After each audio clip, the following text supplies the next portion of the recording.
Regardez votre reportage tranquillement avec Super U, commerçant autrement, à Maran.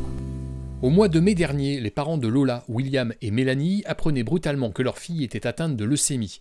Lola, 2 ans et demi, a vu sa vie chamboulée du tout au tout et avec elle, celle de sa famille.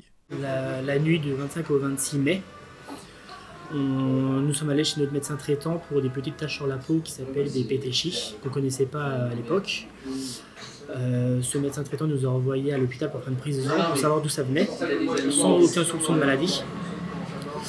À l'hôpital, ils ont fait une prise de sang qui a duré une heure et demie à avoir les résultats à peu près. Au bout d'une heure et demie, on m'a demandé de m'asseoir et on m'a annoncé que ma fille avait une leucémie.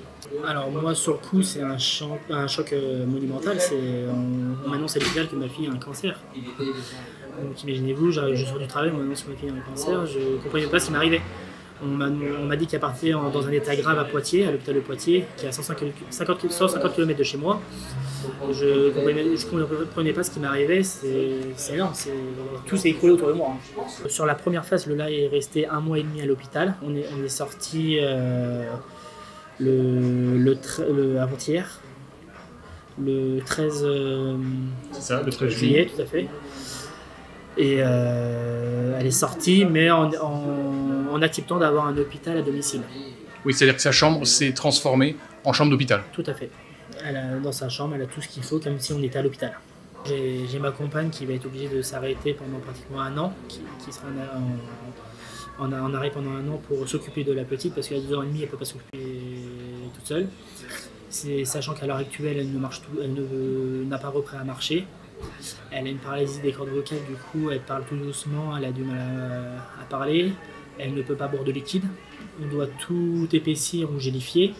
Donc on a une infirmière qui vient deux fois par jour à l'hôpital, à la maison, dans sa chambre. C'est quelque chose d'assez compliqué, hein. C'est pas facile.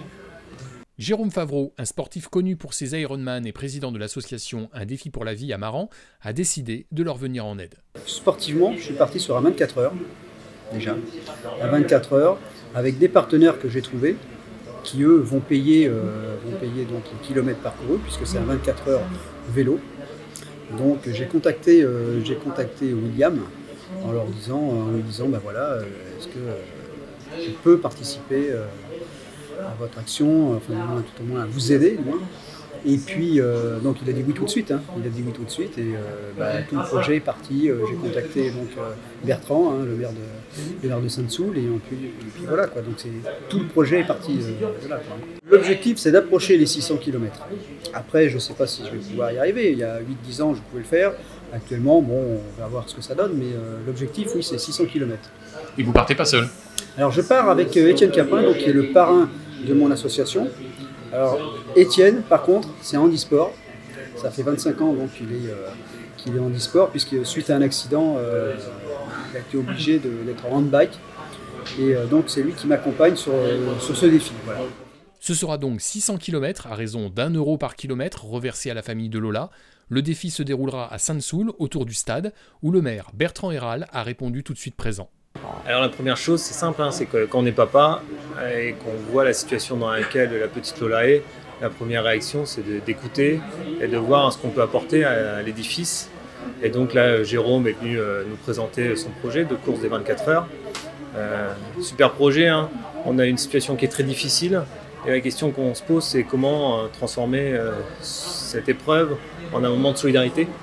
À Sainte-Soule, il y a énormément d'enfants, il y a 500 enfants dans les écoles, donc ça pourrait être nos enfants, ça pourrait être les enfants du voisin. Et donc là, accompagner cette famille, c'est le minimum que l'on puisse faire.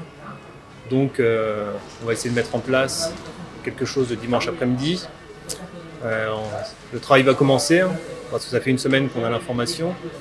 Donc on va solliciter les associations, communiquer et voir un petit peu ce qu'on peut faire. Et depuis, les idées pour ce 24 heures se sont concrétisées. De nombreuses activités seront organisées pendant le défi, courses en relais, initiation à la salsa, aéromodélisme et des contes pour adultes entre autres.